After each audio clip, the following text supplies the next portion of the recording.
తిరుపతి కేంద్రంగా దొంగ ఓట్ల దందా సాగుతోందా? గత ఎన్నికల్లో వైసీపీ ఆ ఓట్లతో గెలిచిందంటున్న ప్రతిపక్షాల ఆరోపణలో నిజమెంత? ఇది తిరుపతిలో హాట్ టాపిక్ గా మారిన అంశం. 38,000కు పైగానే దొంగ ఓట్లు ఉన్నాయని వాటిని పరిశీలించాలంటూ కూటమి నేతలు ఈసీని కలవటంతో రాజకీయ వేడి మరింత పెరిగింది. ఇటీవలే కలెక్టర్పై బదిలీ వేటు వేసిన ఈసీ దొంగ ఓట్ల నియంత్రణ విషయంలో ఎలాంటి చర్యలు తీసుకుంటుందనేదే ఆసక్తి సర్వత్రా నెలకొన్నది.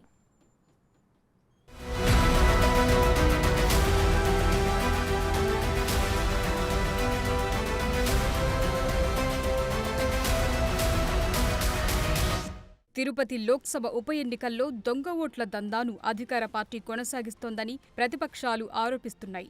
గతంలోనూ ఆ ఓట్ల వల్లే ఫ్యాన్ పార్టీ విజయం సాధించిందని టీడీపీ, జనసేన, బీజేపీ నేతలు ఘాటుగా ఆరోపణలు చేస్తున్నారు. ఇప్పుడు అదే తరహా వ్యవస్థీకృత నేరానికి పాల్పడే ప్రమాదముందన్న ఆందోళన వ్యక్తం చేస్తున్నారు. తిరుపతి శాసనసభ నియోజకవర్గ ఓటర్ల జాబితాను పరిశీలిస్తే నకిలీ, డబ్లింగ్ ఓట్లు ఎక్కువగా వెలుగులోకి రావడంతో ప్రతిపక్షాల ఆరోపణలకు మరింత బలం చేకూరినట్లయింది. ఒకే వ్యక్తి పేరు, తండ్రి పేరు, ఒకే ఇంటి నెంబర్తో వేర్వేరు పోలింగ్ కేంద్రాల పరిధిలో రెండేసి ఓట్లున్నాయి.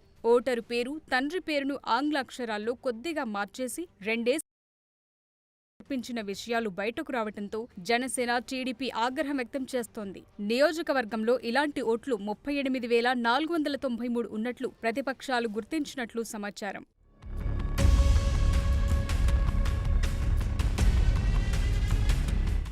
మరోవైపు జనసేన, బీజేపీ నేతలు రాష్ట్ర ప్రధాన ఎన్నికల అధికారి ముఖేష్ కుమార్ మీనాకు ఫిర్యాదు కూడా చేశారు. వైసీపీ అధికారంలోకొచ్చాక రాష్ట్రంలో ఎన్నికల అక్రమాలకు తిరుపతిని కేంద్ర బిందువుగా మార్చారని కూటమి నేతలు ఆరోపిస్తున్నారు.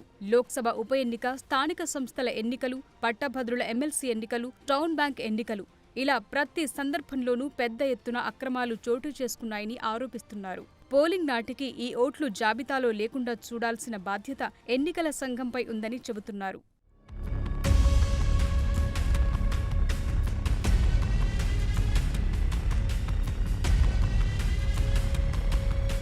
ప్రతిపక్షాల ఆరోపణలకు బలం చేకూరేలా ఇటీవల కొన్ని ఘటనలు జరిగాయి. అధికార పార్టీకి కొమ్ము కాస్తున్నారనే అభియోగంతో కలెక్టర్ లక్ష్మీసపై కేంద్ర ఎన్నికల సంఘం వేటేయటం సంచలనంగా మారింది.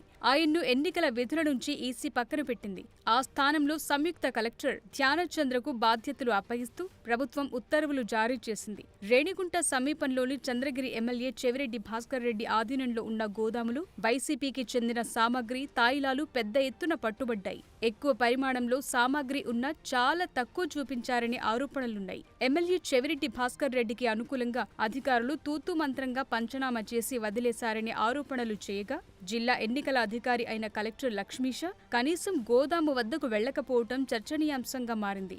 దీనిపై టీడీపీ నేతలు రాష్ట్ర ఎన్నికల ప్రధానాధికారికి ఫిర్యాదు చేశారు. వీటిని పరిగణనలోకి తీసుకుని కేంద్ర ఎన్నికల సంఘం తిరుపతి కలెక్టర్ లక్ష్మీషపై వేటు వేసింది.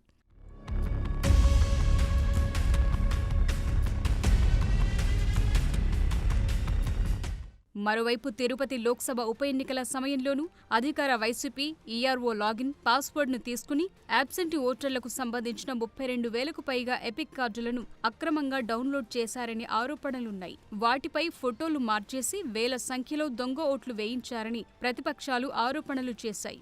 దీనికోసం ఇతర ప్రాంతాలకు చెందిన వేల మందిని బస్సుల్లో తిరుపతికి తరలించారని, దొంగ ఓట్లేయటానికి వరుసలో నిలబడిన వారిని ప్రతిపక్ష పార్టీ నేతలు ప్రశ్నిస్తే పొంతనలేని సమాధానం వచ్చిందని చెబుతున్నారు.